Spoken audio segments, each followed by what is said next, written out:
Ladies and gentlemen, welcome back to the Yes, Yes, No, No talk show. Today's hot topic is all over the internet: Chinese tourists causing trouble in Malaysia.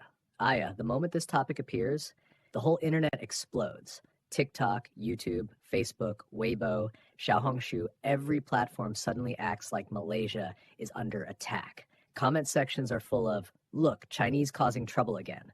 But please calm down. Don't get tricked by those clickbait titles. You think they're showing you facts? No, they're showing you traffic, engagement, and money. Let's be honest, the world is huge, and where are there not Chinese people? Paris, London, New York, Tokyo, Bangkok, Sydney, Dubai, Kuala Lumpur. Everywhere you go, you will hear something familiar. Boss, can give cheaper or not. Haha.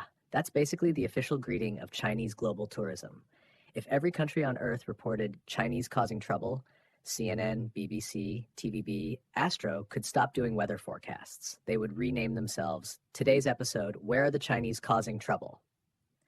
But why are Malaysia and Singapore targeted the most? This one is the magic of language, because these two countries understand Chinese. Go look at Xiaohongshu, Chinese tourists scammed in Malaysia. Singapore service attitude terrible.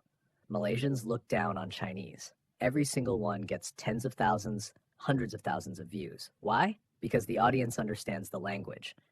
If a creator posts Chinese tourists cheated in Thailand, Thai people will just stare blankly. Huh, what'd he say? Sawadee Kap? Zero engagement, zero money. So these content creators very smart. They know to make money. They must attack Chinese-speaking countries. Malaysia and Singapore equals easiest targets. Lots of Chinese speakers, lots of comments, lots of arguments. Malaysian netizens have a special habit. The moment the word China appears, boom, two armies are formed. One group says, "Ayo, these Chinese tourists don't respect our culture." The other group says, don't like that la, they also bring money la. Both sides start fighting. And the creator? He's laughing all the way to the bank because traffic's money. Actually, Chinese netizens also complain about other countries. They complain French people are arrogant, Japan too expensive, Thai taxi overcharges, Indonesia unsafe, US airports rude. But why you never see these? Because those countries cannot understand Chinese. Only Malaysia and Singapore understand it, so it looks like Chinese only complain about us. Not true. We just happen to be the ones who understand their complaints. Yes, to be fair, some Chinese tourists do behave badly, talk loudly, take photos everywhere, bargain until the boss cry. But come on, every country has annoying tourists.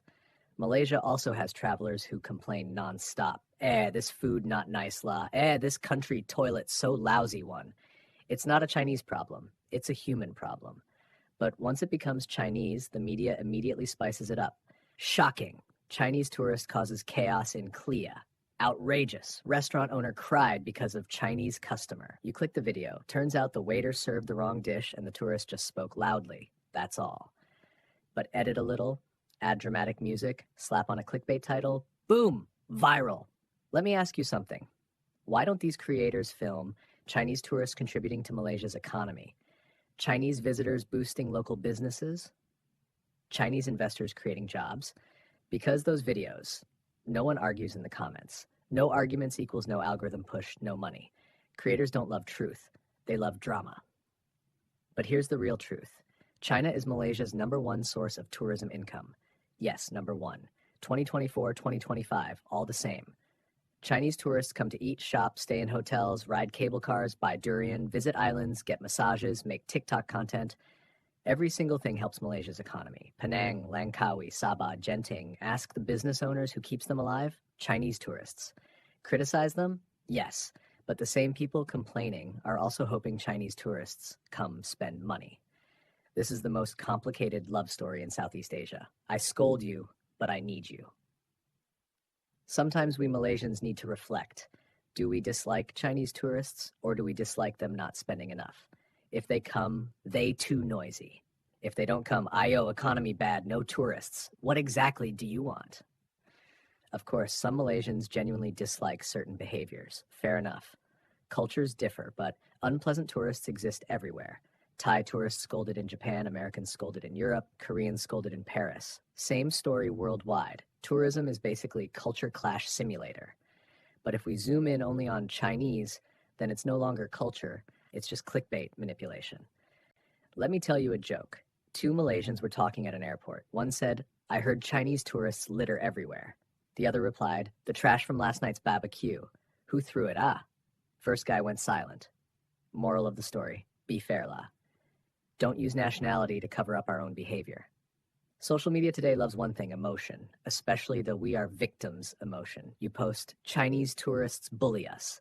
Boom, thousands of likes. You post, "Most Chinese tourists are actually polite." Nobody cares. Even the algorithm yawns. Creators want arguments, not explanations. Their formula is always, Chinese come, cause trouble, we suffer, subscribe for part 2. But here's the truth. Chinese tourists are good for Malaysia. They bring money, opportunity, demand, and jobs. Airlines, hotels, restaurants, souvenir shops, tour guides, so many rely on them. Even those who complain. Don't tell me your Airbnb never rented to Chinese tourists. Reality is harsh. Economy doesn't lie. Of course, we also hope Chinese tourists behave better. Don't litter, don't shout, don't block people when taking photos. At the same time, we Malaysians need to relax a bit. Don't go into battle mode the moment you see the word China. The world already has enough division. No need to add more. Many Chinese criticize their own country too, about housing, education, policies, corruption. But no one says, "Wah, Chinese people always complaining." Why? Because they're criticizing their own country. Same logic when they complain about Malaysia. Maybe they're just confused by our culture. Maybe they had a bad day. Maybe they didn't understand the rules. But creators turn it into scandal, chaos, bad behavior, because they want views, not truth. So at the end of the day, we need humor and wisdom. Next time you see a title, "Shocking, Chinese causing trouble again," just take a deep breath and ask, who's causing trouble, them or the guy who wrote the title? The world is big. Chinese are everywhere. Even on the moon, if they open a shop, someone will still say, "Boss, can cheaper?" That's not trouble. That's culture. We don't need to fear them. We just need to learn how to interact, how to do business, and how to coexist. Sometimes conflict can become cooperation, complaint can become commerce, and difference can become win-win. Thank you for watching the Yes, Yes, No, No talk show. If you enjoyed today's episode, don't fight, just smile. See you next time. Bye-bye.